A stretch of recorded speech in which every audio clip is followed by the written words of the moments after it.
In Wonderstruck, you told one character's story with words and another character's stories with pictures only. What was the challenge of that?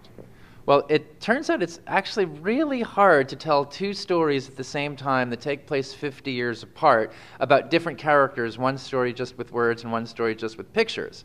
And so I was thinking about why I was going to tell the story in this way, and I was thinking about the fact that I had seen a documentary called Through Deaf Eyes, which is about the history of deaf culture and deaf people. And one of the things I learned from that was a quote from a deaf teacher who talked about how deaf people are the people of the eye, because sign language, which is the way that deaf people communicate, is a language that you look at. It's a language that you watch.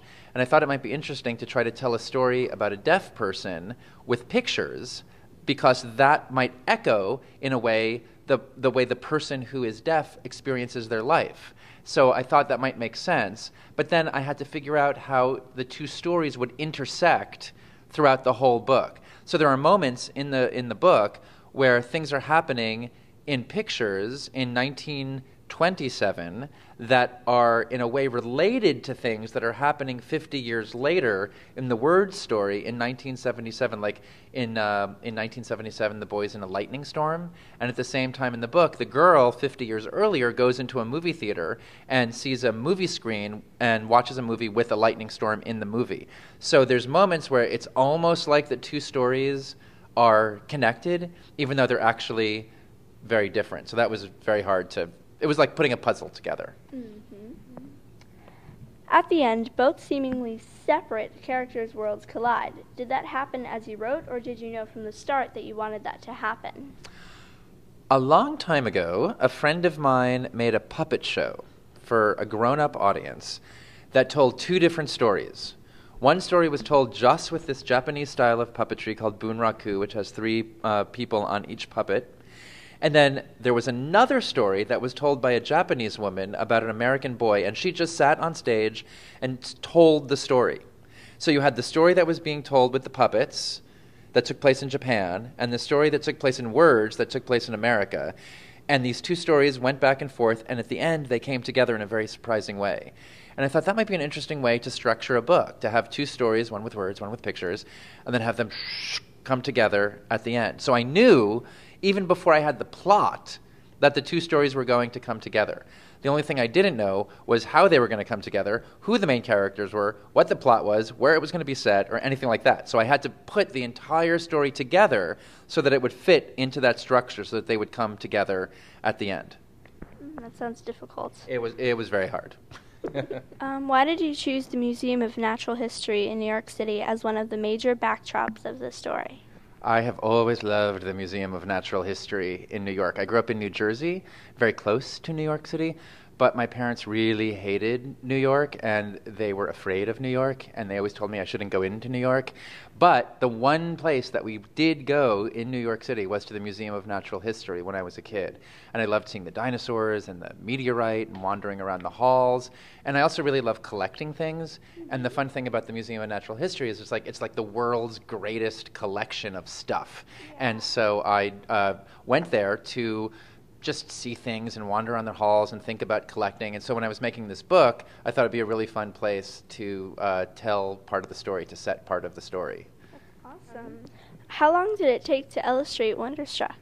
Wonderstruck took about 3 years, I think, to make. I wrote and illustrated it. So I started off by writing both stories. Even though I knew that one of the stories was going to be pictures, I started off by writing what I wanted the pictures to be and what I wanted the plot to be.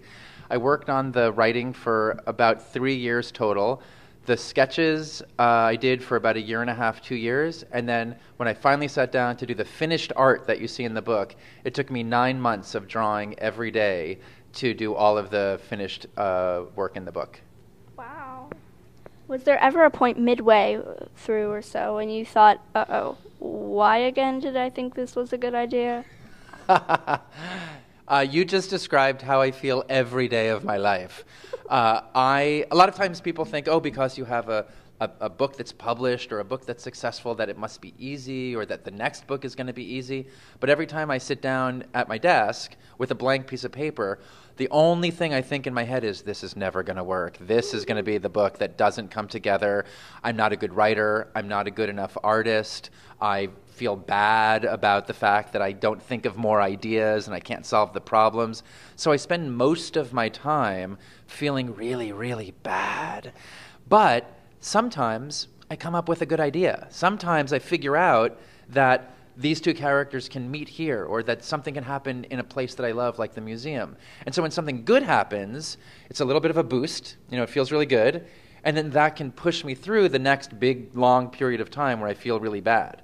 Plus, the other secret is that I am generally writing about things that I really love.